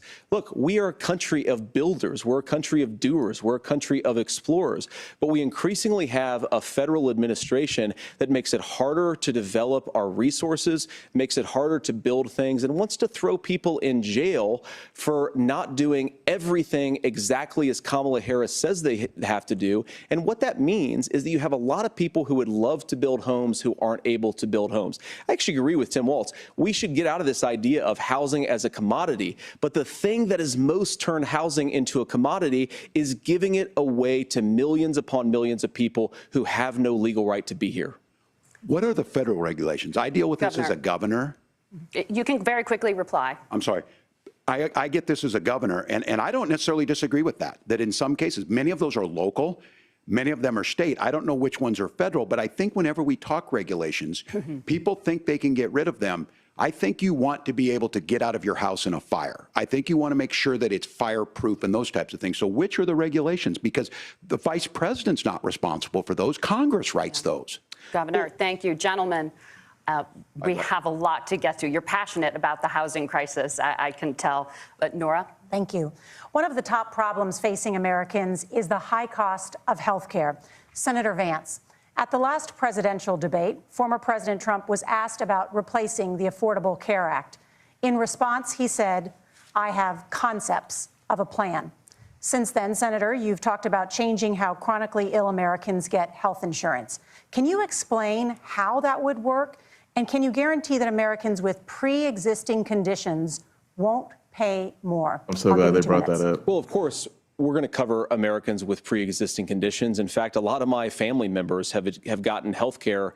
I believe, members of my family actually got private health insurance, at least for the first time, switched off of Medicaid onto private insurance for the first time under Donald Trump's leadership. And I think that, a lot of people have criticized this concepts of a plan remark.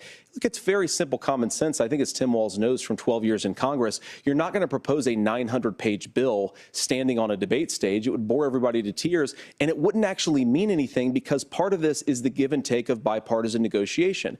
Now, when Donald Trump was actually president, and again, he has a record to be proud of, prescription drugs fell in 2018 for the first time in a very long time. Under Kamala Harris's leadership, prescription drugs are up about 7%. Under Donald Trump's entire 4 years, they were up about 1.5%.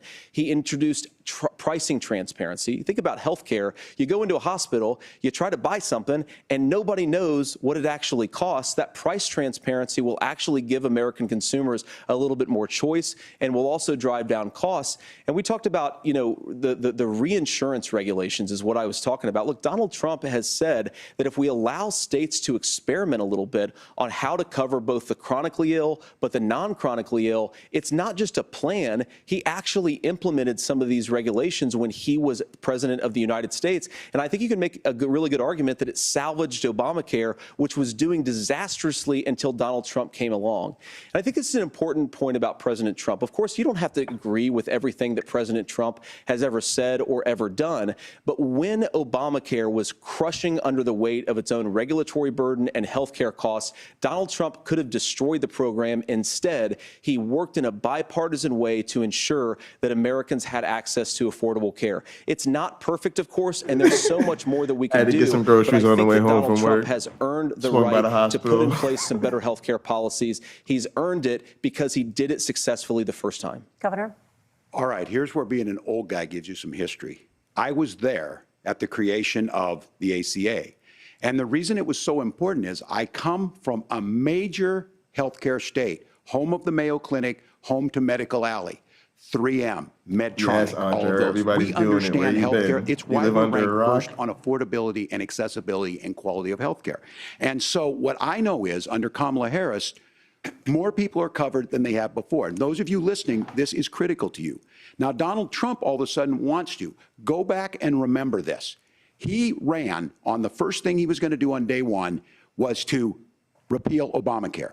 On day one, he tried to sign an executive order to repeal the ACA. He signed on to a lawsuit to repeal the ACA, but lost at the Supreme Court. And he would have repealed the ACA had it not been for the courage of John McCain to save that bill. Now, fast forward, what that means to you is you lose your pre-existing conditions. If you're sitting at home and you got asthma, too bad. If you're a woman, probably not. Broke your foot during football, might kick you out. Your kids get kicked out when they're 26. Kamala Harris negotiated drug prices for the first time with Medicare. We have 10 drugs that will come online, the most common ones that'll be there. But look, this issue, and when Donald Trump said, I've got a concept of a plan, it cracked me up as a fourth grade teacher because my kids would have never given me that. But what Senator Vance just explained might be worse than a concept, because what he explained is pre-Obamacare. And I'll make this as simple as possible because I have done this for a long time. What they're saying is, if you're healthy, why should you be paying more? So what they're going to do is let insurance companies pick who they insure, because guess what happens? You pay your premium, it's not much. They figure they're not going to have to pay out to you. But those of you a little older, gray, got cancer, you're going to get kicked out of it. That's why the system didn't work. Kamala Harris will protect and enhance the ACA. Governor, thank you. Senator, you have not yet explained how you would protect people with pre-existing conditions or laid out that plan. Well, look, we currently have laws and regulations in place right now that protect people with pre-existing conditions. We want to keep those regulations in place, but we also want to make the health insurance marketplace function a little bit better. Now, what Governor Walz just said is actually not true. A lot of what happened, and the reason that Obamacare was crushing under its own weight, is that a lot of young and healthy people were leaving the exchanges. Donald Trump actually helped address that problem, and he did so in a way that preserved people's access to coverage who had pre-existing conditions. But again, something that these guys do is they make a lot of claims about if Donald Trump becomes president, all of these terrible consequences are going to ensue. But in reality, Donald Trump was president. Inflation was low. Take-home pay was higher. And he saved the very program from a Democratic administration that was collapsing and would have collapsed absent his leadership. He did his job, which is govern in a bipartisan way and get results, not just complain about problems, but actually solve them. Governor, did enrollment under the Affordable Care Act go up under the Trump administration? It's higher now that we've seen it go up. Look, people are using it. The system works. And the question about this of young people or whatever, that's the individual mandate piece of this. And Republicans fought tooth and nail saying, well, Americans should be free to do this. Well, then what happens is... So you think the individual mandate's a good idea? You shrink. I think the idea of making sure the risk pool is broad enough to cover everyone, that's the only way insurance works. When it doesn't, it collapses. You are asking pre-ACA where we get people out. Look, people know that they need to be on health care. People expect it to be there. And when we are able to make it, and we are making it this way, when we incentivize people to be in the market, when we help people who might not be able to afford it get there, and we make sure then when you get sick and old, it's there for you. Because I heard people say, well, I don't want to buy into Medicare or whatever. Good luck buying health care once you get past 70. So look, the ACA works. We can continue to do better. Kamala Harris did that. The way she made everything better was negotiating those 10 drugs on Medicare for the first time in American history. Thank you. Margaret? Can I address that? I apologize. We're out of time. We have a number of subjects to discuss. Margaret? Let's talk about families in America.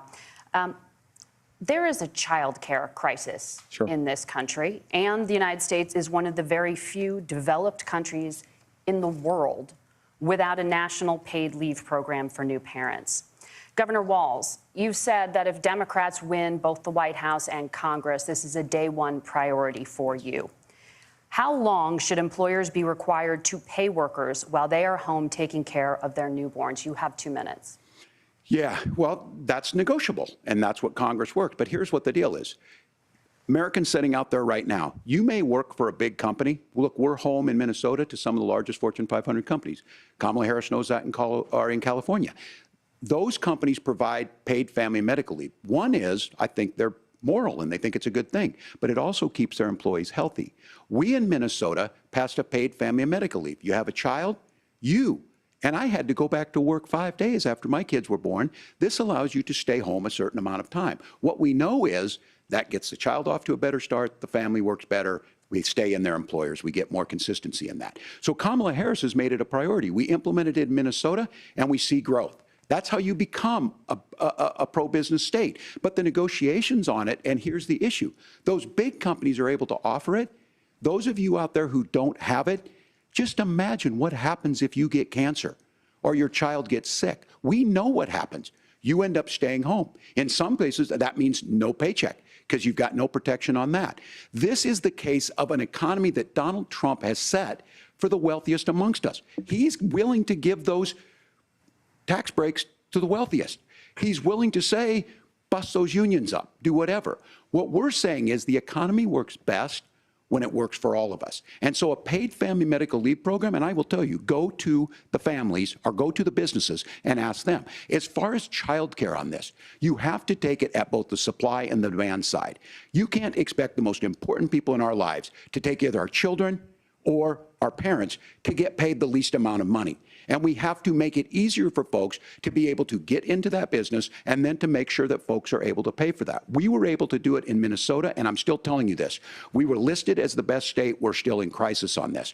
A federal program of paid family and medical leave and help with this will enhance our workforce, enhance our families, and make it easier to have the children that you want.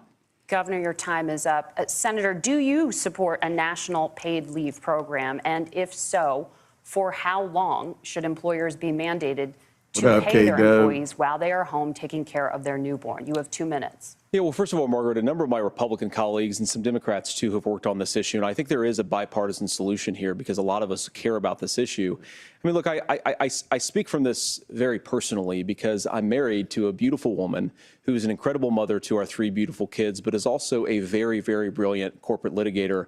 And I'm so proud of her. But being a working mom, even for somebody with all of the advantages of my wife, is extraordinarily difficult. And it's not just difficult from a policy perspective. She actually had access to paid family leave because she worked for a bigger company. But the cultural pressure on young families and especially young women, I think makes it really hard for people to choose the family model they want. A lot of young women would like to go back to work immediately. Some would like to spend a little time home with the kids. Some would like to spend longer at home with the kids. We should have a family care model that makes choice possible. And I think this is a very important substantive difference between Donald Trump and Kamala Harris's approach.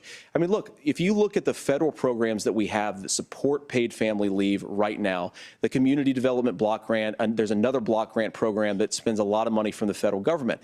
These programs only go to one kind of child care model. Let's say you'd like your church maybe to help you out with child care. Maybe you live in a rural area or an urban area and you'd like to get together with families in your neighborhood to provide child care in the way that makes the most sense. You don't get access to any of these federal monies. We want to promote choice in how we deliver family care and how we promote child care because, look, it is unacceptable. And, you know, of course, Tim and I have been on the campaign trail a lot the past 7 or 8 weeks. And one of the biggest complaints I hear from young families is people who feel like they don't have options, like they're choosing between going to work or taking care for their kids. That is an incredible burden to put on American families. We're the only country that does it. I think we could do a heck of a lot better. Senator, thank you. You have also said, Senator Vance, many things about the American family. The Federal Reserve says parents will spend nearly as much on child care as they do on housing each month. So I want to get your thoughts on this. President Trump recently said, as much as child care is talked about as being expensive, it's relatively speaking not very expensive compared to the kinds of numbers we'll be taking in. Is President Trump committed to the $5,000 per child tax credit that you have described? You have 1 minute. Well, what President Trump said, Margaret, I just want to defend my running mate here a little bit, is that we're going to be taking in a lot of money by penalizing companies for shipping jobs overseas and penalizing countries who employ slave laborers and then ship their products back into our country and undercut the wages of American workers. It's the heart of the Donald Trump economic plan. Cut taxes for American workers and American families. Cut taxes for businesses that are hiring and building companies in the United States of America, but penalize companies and countries that are shipping jobs overseas. That's the heart of the economic proposal. And I think what President Trump is saying is that when we bring in this additional revenue with higher economic growth, we're going to be able to provide paid family leave, child care options that are viable and workable for a lot of American families. Can you clarify how that will solve the child care shortage? Well, because as Tim said, a lot of the child care shortage is we just don't have enough resources going into the multiple people who could be providing family care options. And we're going to have to, unfortunately, look, we're going to have to spend more money. We're going to have to induce more people to want to provide child care options for American families, because the reason it's so expensive right now is because you've got way too few people providing this very essential service. Thank you, Senator. Governor Walz, your ticket also has some child care tax credit proposals. Do you think Congress will agree to the $6,000 credit for newborns and $3,000 credit for children over the age of 6, as your campaign has promised? Is that realistic? Well, if these members of Congress are listening to anybody, I can tell you, and this is the biggest issue. Everybody listening tonight knows. I mean, I'm sure they were shocked to hear it's not that expensive. And let's be clear, whether it's $5,000 or $6,000, that pays you about 3 or 4 months. Let's be clear of where we're at on this. It's because we got out of an imbalance on this. We thought we were going to get by not paying people. I don't think Senator Vance and I are that far apart. I'm not opposed to what he's talking about on options. We've done scholarship types of things. I think we need to be open to making the case. But the issue here is, the question you asked is, you're not going to pay for it with these tariffs. That's just adding another $4,000 on the family and taking less. So not only do they not get the money to pay for that, they're $4,000 in the hole. That's Wharton School. That's his alma mater. And so I think the issue here is, those members of Congress, I can't believe they're not. When I go to businesses, sure, they'll talk about taxes sometime, but they will lead with childcare and they will lead with housing, because we know the problem is, especially in a state like Minnesota, we need more workers because our economy's growing, but we need the workforce. Governor, thank you. We need to move on. Nora? Let's talk about the state of democracy, the top issue for Americans after the economy and inflation. After the 2020 election, President Trump's campaign and others filed 62 lawsuits contesting the results. Judges, including those appointed by President Trump and other Republican presidents, looked at the evidence and said there was no widespread fraud. The governors of every state in the nation, Republicans and Democrats, certified the 2020 election results and sent a legal slate of electors to Congress for January 6th.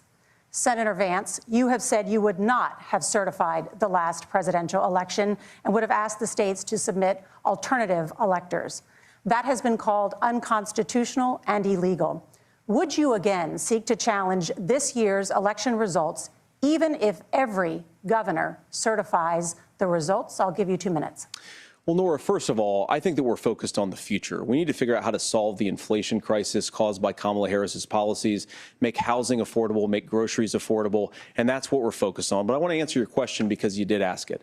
Look, what President Trump has said is that there were problems in 2020, and my own belief is that we should fight about those issues, debate those issues peacefully in the public square, and that's all I've said, and that's all that Donald Trump has said. Remember, he said that on January the 6th, the protesters ought to protest peacefully. And on January the 20th, what happened? Joe Biden became the president. Donald Trump left the White House. And now, of course, unfortunately, we have all of the negative policies that have come from the Harris-Biden administration.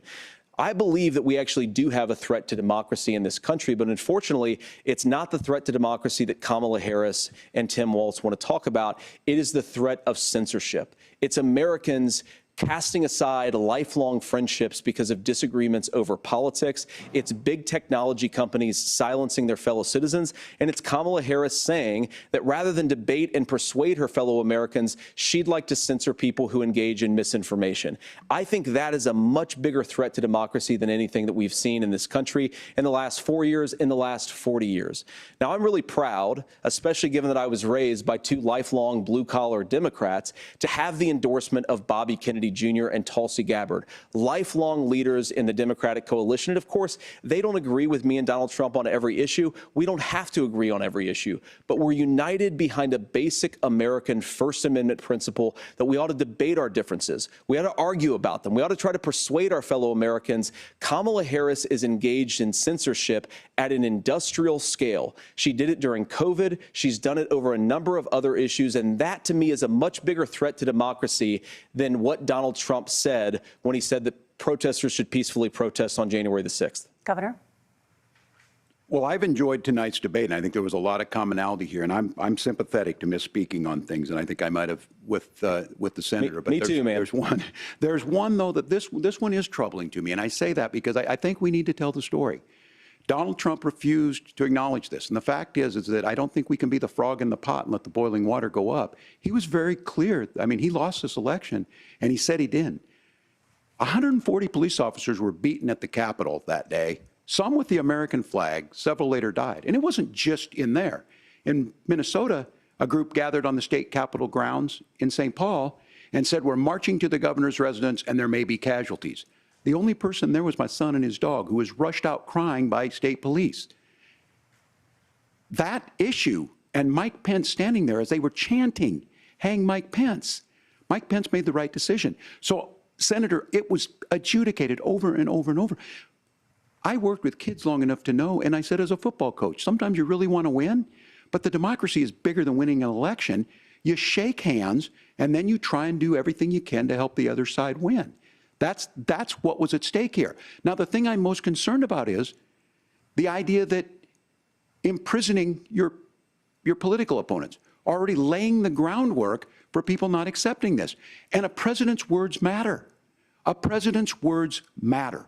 People hear that. So I think this issue of settling our differences at the ballot box, shaking hands when we lose, being honest about it, but to deny what happened on January 6th, the first time in American history that a president or anyone tried to overturn a fair election and the peaceful transfer of power. And here we are 4 years later in the same boat. I will tell you this, that when this is over, we need to shake hands this election, and the winner needs to be the winner. This has got to stop. It's tearing our country apart.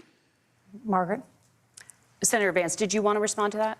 Yeah, well, look, Tim, first of all, it's really rich for Democratic leaders to say that Donald Trump is a unique threat to democracy when he peacefully gave over power on January the 20th, as we have done for 250 years in this country.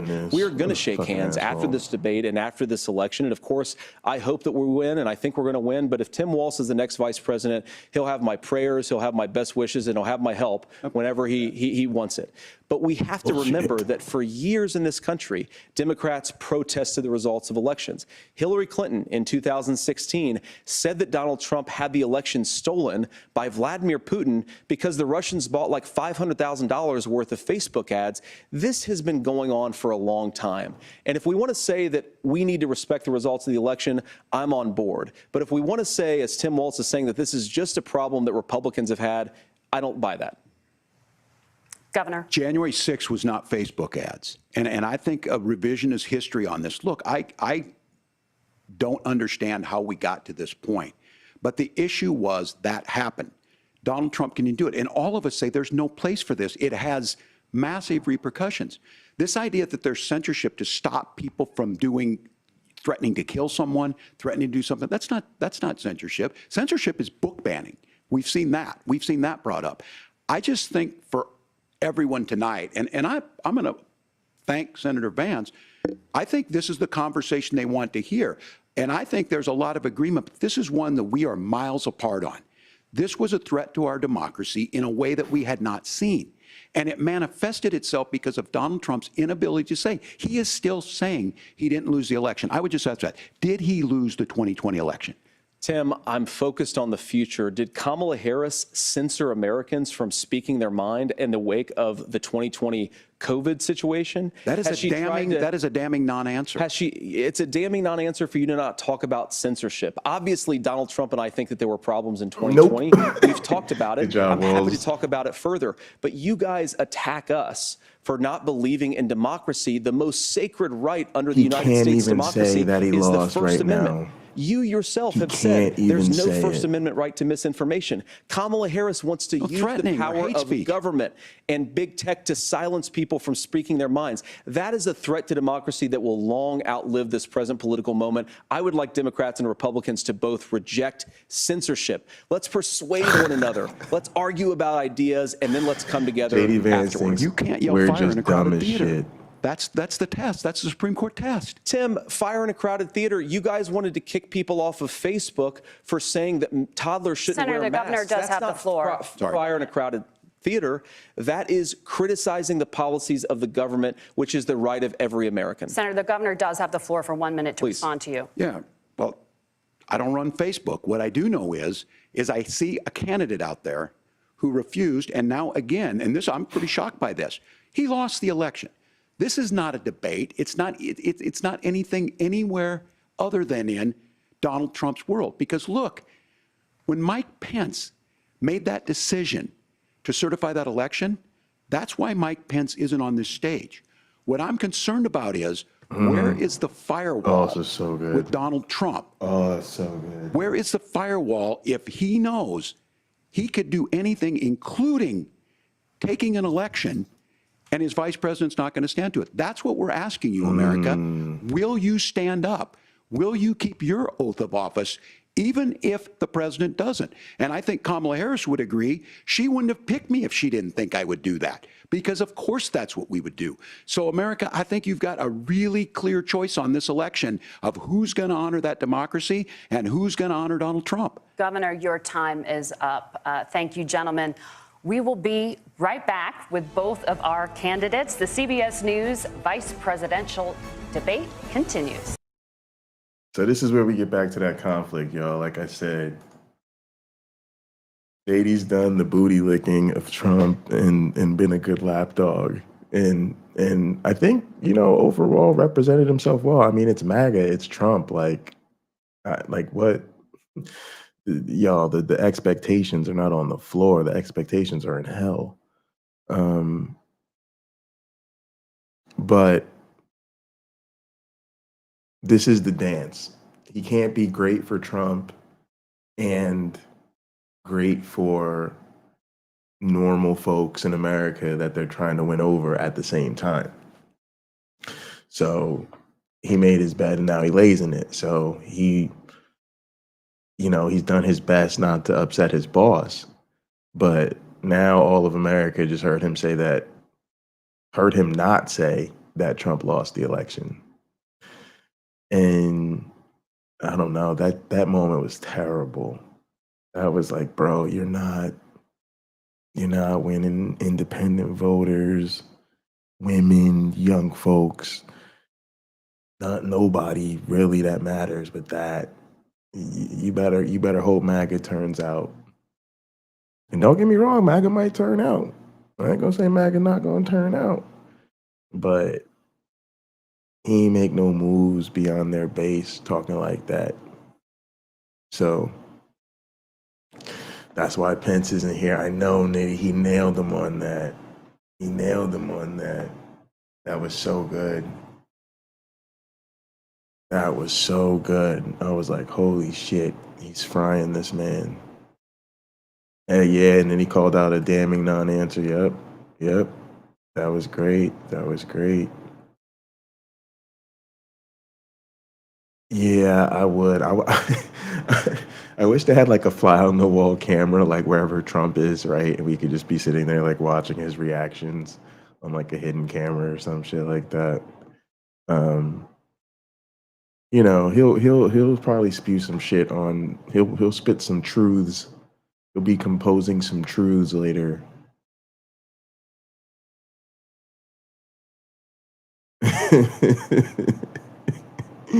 He is kind of like he's kind of like a MAGA chat GPT candidate. Yeah, he's leaning into the maggots. He's doing what he's got to do to stay popular in MAGA, but I think he's sinking the ship with the rest of America. So we'll see what happens. And it depends on where they're going. If they really say fuck it, we just need to drive our turnout, then this is the way to go. If they think they need to make gains and win new voters, this is not the way to go. But they probably figured out that they're not going to do that. So it doesn't matter. Y'all know how Donald Trump's ego is. He's going down with the ship. He's not going to turn around. It's 4 years later. He's still not admitting that he lost. So there probably is only one way to play this thing if you're Trump's VP, as it is. All right, here we go.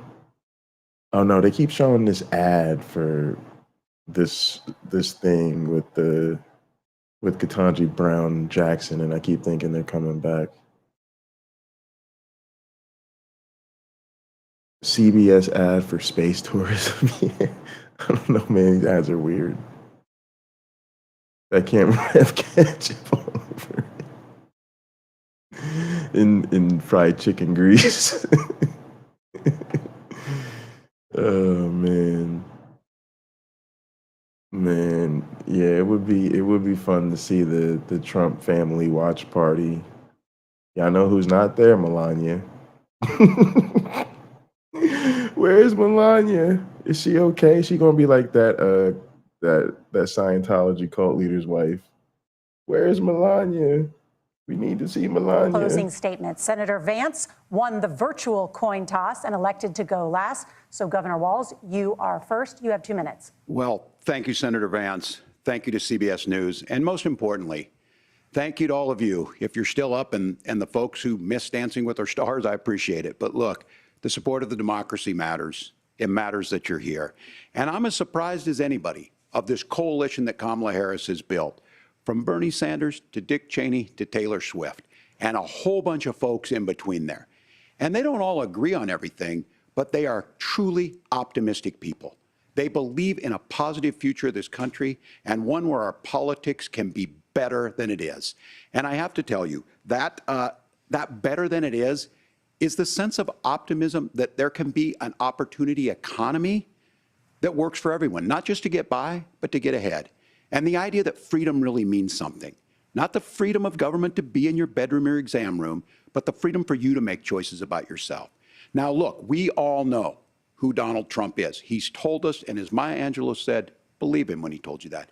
His first inaugural address talked about American carnage, and then he spent 4 years trying to maybe do that. Senator Vance tonight made it clear he will stand with Donald Trump's agenda. He will continue to push down that road. Excuse me. Kamala Harris gives us a different option. Now, I'll have to tell you, I'm going to be careful about the quotes, but there's one that Senator Vance said that does resonate with me. He said, Donald Trump makes the people I care about afraid. A lot of America feels that way. We don't need to be afraid. Franklin Roosevelt was right. All we have to fear is fear itself. Kamala Harris is bringing us a new way forward. She's bringing us a politics of joy. She's bringing real solutions for the middle class, and she's centering you at the heart of that. All the while asking everyone, join this movement, make your voices heard. Let's look for a new day where everybody gets that opportunity and everybody gets a chance to thrive. I humbly ask for your vote on November 5th for Kamala Harris. Governor Walz, thank you. Senator Vance, your closing statement.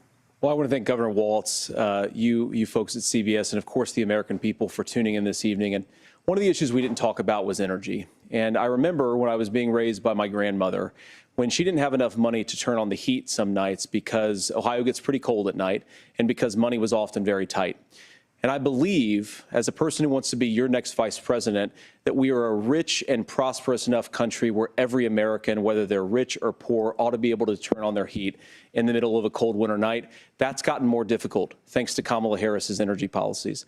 I believe that whether you're rich or poor, you ought to be able to afford a nice meal for your family. That's gotten harder because of Kamala Harris's policies. I believe that whether you're rich or poor, you ought to be able to afford to buy a house. You ought to be able to live in safe neighborhoods. You ought to not have your communities flooded with fentanyl. And that, too, has gotten harder with because of Kamala Harris's policies. Now, I've been in politics long enough to do what Kamala Harris does when she stands before the American people and says that on day one, she's going to work on all these challenges I just listed. She's been the vice president for 3.5 years. Day one was 1,400 days ago, and her policies have made these problems worse. Now, I believe that we have the most beautiful country in the world. I meet people on the campaign trail who can't afford food, but have the grace and generosity to ask me how I'm doing and to tell me they're praying for my family. What that has taught me is that we have the greatest country, the most beautiful country, the most incredible people anywhere in the world. But they're not going to be able to achieve their full dreams with the broken leadership that we have in Washington. They're not going to be able to live their American dream if we do the same thing that we've been doing for the last 3.5 years. We need change. We need a new direction. We need a president who has already done this once before and did it well. Please vote for Donald Trump. And whether you vote for me or vote for Tim Walz, I just want to say I'm so proud to be doing this, and I'm rooting for you. God bless you, and good night. Senator Vance, thank you. And thank you both for participating in the only vice presidential debate of this election cycle. I'm Margaret Brennan. And I'm Nora O'Donnell. And a reminder, there are just 35 days until Election Day. Please get out and vote. And for all of us here at CBS News, thank you and good night.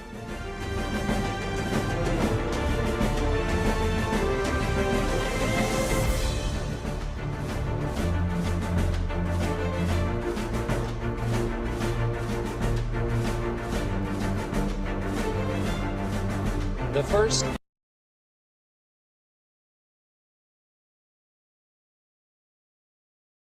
All right. I think Tim Walz did a great job overall. I think JD Vance definitely, like, to be honest, I think he held his own from a rhetorical standpoint, but he has to unfortunately lick that MAGA booty hole. So it was nothing but hard garbage and lies coming out of his mouth. But he definitely put a slick tongue behind Trump's initiatives. But at the same time, like I said, I think he didn't do them any favors with moderates, independents, new voters, third-party voters, undecided voters, etc. So I think this is really where you start to see the game day strategies start to take fold, start to come together. And for me, it's very clear that the Trump team is just going to be focused on turning out their base. I think they've given up on winning over new voters because I just think they can't do both. They can't. If they're smart, they'll realize they can't do both. They just can't. You can't be 4 years later still talking about. You can't even say that Trump lost the election. You're still trying to cut all the administrative state, all this type of crazy bullshit that you want to do for MAGA, and then expect you're going to win over moderates. So it also puts to the lie, I think, a lot of people who are saying they're undecided or independent or not really sure. I mean, it's like, come on. I think just like in the presidential debate, the vice presidential debate was a very clear distinction between the two. And I think Tim Walz was impressive. I think there was some chance that the Yale slickster, billionaire prep boy or whatever, that JD Vance sort of came out looking really polished, and Tim Walz would kind of fumble. I think what was great about Tim Walz was he seemed really genuine. He seemed to be himself. And so there was a couple moments where he stumbled, there was uncomfortable. But I think he recovered from those moments well without sort of breaking character. And then at some point he kind of leaned really into it and really started challenging JD Vance. And man, there was a lot of, things that he was really sure to hit him on. So yeah, I think he did a fantastic job with that. I think the debate was more well moderated as well. Still didn't get the fact checking a lot of people are looking for. When they went at it once or twice, it kind of seemed to backfire on them because it just gave them even more reason to go off format. But I think they did a good job in terms of trying to hit both candidates with the challenging questions. And you could see that too, because what were they challenging Tim Walz with? This bullshit about, having the wrong dates about when he, when he went to Asia during his time in the military. Like, okay, cool. And he stumbled a bit on that. He could have just handled that a little bit more simply, but he did ultimately get to, hey, I misspoke. Sorry, I got a little caught up in the rhetoric. The main thing is, he tied it up together pretty nicely. Yeah, Walz is a real American person like the rest of the country. And the more exposure he gets and shows that he can sort of handle himself at this stage, which of course, like, look, y'all, there's only a couple past the president traditionally. Usually the candidate pool are congresspeople, senators, governors. Governors are usually considered particularly strong because they have top level leadership in the executive branch, next to being president. Probably the toughest executive jobs in the country are governorships. So I think I really could see the difference even between a governor and a senator really come out. And Walz did a really good job of speaking from his experience of solving real problems as a governor versus senators who a lot of times are kind of pie in the sky. They bat around a lot of ideas. Walz used that experience to come off as the far more practical person, focused on far more practical solutions with a far stronger history of working in a pragmatic way to get things done. So he used his governorship experience quite well.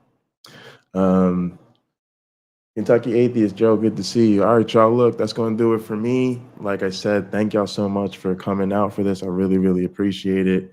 I was just really looking forward to this debate and getting to watch it all with you guys. So I'm so glad so many people came out tonight, and it was really great to have everybody in the chat. Thanks again to Native Atheist for the super chat. Thanks, of course, to all the wonderful, wonderful mods. Thanks to everybody in the Gather Gang. Do join the Discord. Like the video, subscribe to the channel. Leave us a comment on the way out. If you haven't subscribed to the Kentucky Atheists, go ahead and give Joe a sub, friend of the channel. Always like to see his content. That's going to do it for me, y'all. Love y'all. Appreciate everybody. I'm going to get to bed and say goodnight to